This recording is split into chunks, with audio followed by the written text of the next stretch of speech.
Hi everyone.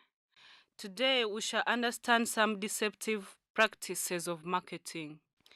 The term deceptive practices may be defined as an activity in which an individual or business is engaged in misleading public to purchase a product or service by falsifying an advertisement. A practice is unfair if it is immoral, unethical, or oppressive, or if it is intended to deceive or mislead.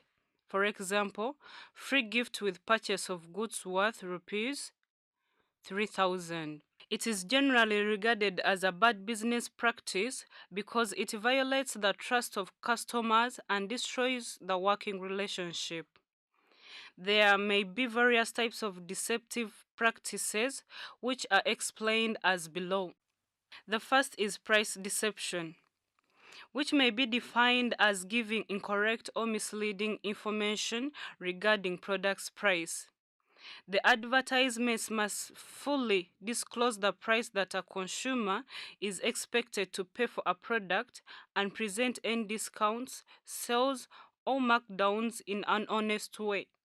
For example, if an advertisement claims that a product's price has been lowered 20%, but the advertised product never sold at a previous higher price, the ad may be deceptive.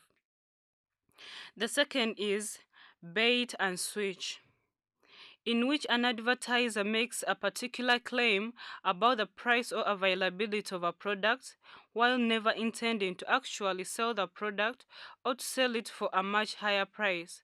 Bait and switch advertising is illegal. The third may be quality or origin deceptions. While it's generally deceptive for an advertisement to mislead consumers about price or availability, advertisements also cannot make statements about quality or origin that cannot be substantiated. For example, an advertisement cannot claim a product was made in the United States if it was actually manufactured in some other country. The last is false environmental claims, where the terms like recycled, biodegradable, compostable, or environmentally friendly are substantiated by competent and reliable scientific evidence. For example, it is deceptive for a box of foil to be advertised as recyclable, even though the foil itself is not. The foil is considered a major component of the product, so the advertiser should clearly disclose that only the box is recyclable. Let us now focus on what deceptive practices are undertaken by a marketeer. First is marketeers give a false impression that consumers are getting more value of their money. In fact, they are not. It is natural that consumers expect real value of their money. Another point is deceptive promotion, which includes such practices as overstating the product's features, luring a customer for the bargain that is out of stock, or running some contests, etc. For example, companies promoting 80 kilometers per liter, unbreakable maintenance free, etc.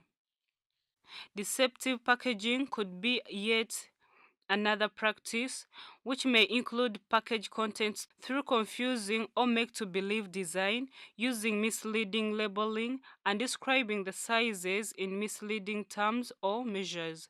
For example, cloth may not be sold as per the mentioned unit.